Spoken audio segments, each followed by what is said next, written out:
Welcome back to Bazooka Kickboxing and MMA. Today's episode, powered by Hayabusa, is all about occupying space. What is it and how to use it? Today's episode, we're talking about occupying space and what is it. And it's a really important concept, especially when we talk about MMA and having small gloves. And let's first get into what is it. And occupying space is what it sounds like. It's occupying that space between you and your opponent.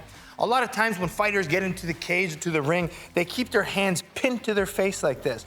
And what happens is if someone's active and they throw a lot of volume on them, it keeps them pinned. It keeps them shelled up, and it's really difficult to fight out of that shell, right? And most likely your output is gonna suffer a lot from that. So the concept of occupying space is almost being first in that position to just throw things in that general area, which I'm gonna call it, that empty space. And when I'm occupying space, it's important that you don't throw too hard. That's the important part. If I'm sitting on my punches, that's where my opponent can counter me. So when occupying the space, they're just light punches, what I call sometimes assessment punches. And when I'm throwing these punches, right, I'm managing distance because I don't really want to engage yet. It's really a strategy to keep them shelled, to keep them away, to keep them defensive, to keep them thinking. And at this point, I can try to set things up. And that's what the importance of occupying space is. So let me give you the example of how you would use it in MMA. Because the important part is you can occupy space with the upper half of your body as well as the lower half of the body. So the first way I'm gonna talk about is with the upper part of the body. And when I'm using my jab, and that's where it becomes the most effective, right? Because it's very predictable if I'm gonna only shoot my jab as a single. So to make a jab really effective, you throw it with different rhythm, different tempos, singles, doubles, triples, on angles, different tempos and beats, right? But occupying space helps with that concept. So if I'm just probing this jab out, not really touching my opponent, and then all of a sudden, boom, I slip in a nice spearing jab, a nice stiff jab, right down the middle, it's a good strategy because at that point, my opponent doesn't really know if they can parry here or I'm changing the distance and really stepping in and getting that punch landed. Okay, so one, it's gonna help me land my jab or my punches better, right? But two, keeping my opponent away.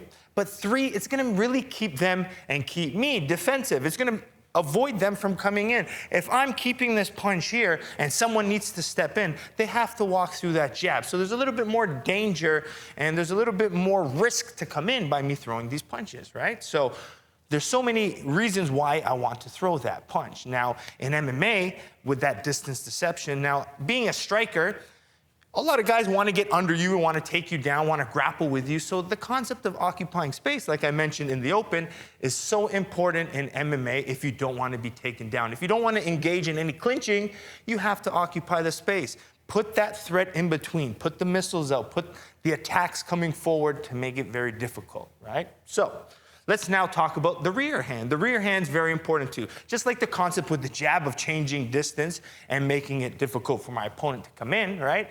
The good thing about the rear hand is, right, it really sets up my power side, right? When I throw in this rear hand, it really helps me and get my opponent to think of rear attacking, okay?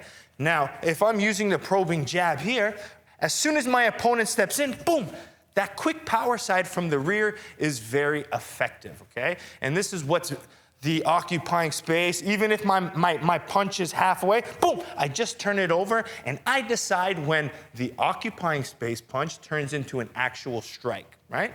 So playing distance, this is boom, distance, boom, right? I can just turn the punch on at any minute. So the importance of snapping the punch the last 2 seconds can give me impact, right, with not that full range. I don't have to throw everything from back here.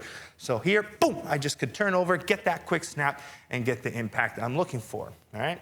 Now, we could also use the same thing with the lower half. Now, I talk a lot about MMA and being taken down, right? A good defense to a takedown is a good knee to the face, a front kick, uppercuts, so shots coming up from that angle. So I like to use this principle when I'm in MMA where I'll feint with the front kicks, I'll throw knees to the air, right? Just keeping busy, right? If I'm keeping all of these strikes into that zone, it's gonna be very difficult. Now, with knees coming up, a wrestler isn't just gonna go shoot right away, because now they have to think. They're like, hey, this guy's starting to throw knees. He's starting to throw front kicks. He's keeping and occupying so much space. It's so risky for me to come in. So they're gonna have to, one, get risky and jump in where you can catch them and counter them very well. Or you can keep them shelled and just pick them up, and then you decide when you wanna put the power together, right? Now, when you watch me do bag and you do pad work, you'll see that I even implement the occupying the space style on my pad and on the bag when I'm training. So even between pad works, right?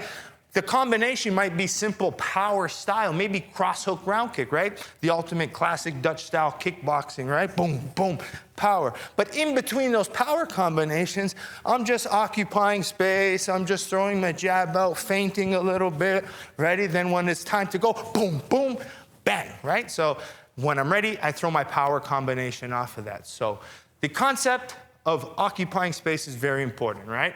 I'll quickly review it here, but just remember, one, not all strikes have to be powerful. Not all your strikes have to be knockouts, right?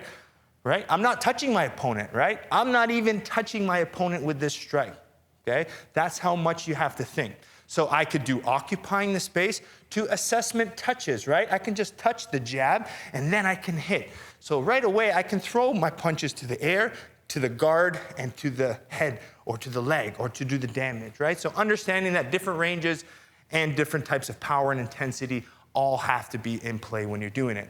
And just remember, activity counts in fighting. If you want to win a fight, you can't win it by shelling it up. Even if I'm just using occupying space, it's going to look advantageous to the judges, and they're going to see me throwing these punches, trying to score an output, right? Well, my opponent shelled up. So it's going to look favorable if we go to the judge's decision. And ultimately, it's basically a defensive tactic. I'm staying here, keeping my opponent shelled up. The less they throw at me, the less chances I have getting hit, the safer I am at the end of the fight. So many benefits of applying this principle. Now, I keep repeating, use this principle if you are a striker in MMA. And there's so many different examples you'll see with it. And this past weekend, even with Brandon Moreno, he used the occupying space jab to set up the spear jab and ultimately got the takedown, got the submission. But it was that good jab using occupying the space that kept it away. Guys like Calvin Kattar, Rob Font use this principle extremely, extremely well. All right, so understand the principles, how to use it, and mix it in. These occupying spaces will just help you set things up and watch the beauty that's going to happen. Even if I'm feinting assessment, I'm throwing these occupying spaces here to change levels. So many uses, so many values to it. Okay? Hope you enjoyed today's episode. Powered by Hayabusa. Make sure you check out the website, HayabusaFight.com, and the T3 boxing gloves. They're my personal favorite. Perfect Sports Nutrition. Check the description for the code and link to the website below. BazookaShop.com to get your Bazooka merchandise. And last but not least, BazookaTraining.com for $9.99 a month. You get access to my coaching and my teaching and my lessons and workouts. I give you home workouts, tutorials, bag workouts, and even sparring drills to improve on a weekly basis. Weekly uploads, all 4 videos each week for only $9.99 a month, right? Hopefully I see you at BazookaTraining.com and next time here at Bazooka Kickboxing and MMA.